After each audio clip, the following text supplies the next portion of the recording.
नमस्कार दोस्तों, 1 अक्टूबर को बॉलीवुड एक्टर गोविंदा को गोली लगी थी। उसके बाद से वो लगातार चर्चा में बने हुए हैं।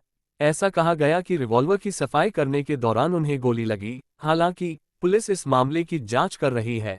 वहीं अब अस्पताल से बाहर आने के बाद गोविंद ने खुद इस मामले पर बात की है। उन्होंने बताया कि उस दिन क्या हुआ था, उन्हें गोली कैसे लगी थी। गोविंदा मुंबई के क्रिटिकेयर अस्पताल में भर्ती थे। 3 दिन बाद शुक्रवार को उन्हें डिस्चार्ज किया गया। अस्पताल से बाहर निकलते ही उन्होंने मीडिया से बातचीत की। उन्होंने कहा, मैं शो के लिए निकल रहा था कोलकाता के लिए। सवेरे का टाइम था, 4:45 के टाइम पर रिवॉल्वर गिरी और चल पड़ी। मुझे झटका लगा कि क्या हुआ, मैंने देखा तो खून का फव्वार निकल रहा था।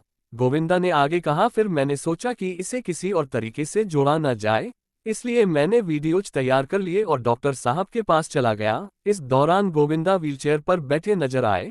इससे पहले इस मामले पर गोविंदा के मैनेजर शशि सिन्हा का भी बयान सामने आया था। जिस दिन गोविंदा को गोली लगी थी उस दिन शशि सिन्हा की तरफ से कहा गया था वो कोलकाता जाने की तैयारी कर रहे थे। वो लाइसेंसी रिवॉल्वर केस में रख रहे थे। रिवॉल्वर उनके हाथ से छूट गई और गोली चल गई। वहीं अब यही बातें गोविंदा ने भी कही हैं। गोली लगने की खबर ने उनके तमाम चाहने वालों को परेशान कर दिया था। शत्रुघ्न सिन्हा, डेविड धवन, कश्मीर शाह और शिल्पा शेट्टी उनसे अस्पताल मिलने पहुंचे थे। हालांकि अब वो सुरक्षित हैं। इसी तरह की जानकारी के लिए वीडियो को लाइक करके चैनल को सब्सक्राइब कर ले। वीडियोस तैयार कर लिए और डॉक्टर साहब अग्रवाल जी के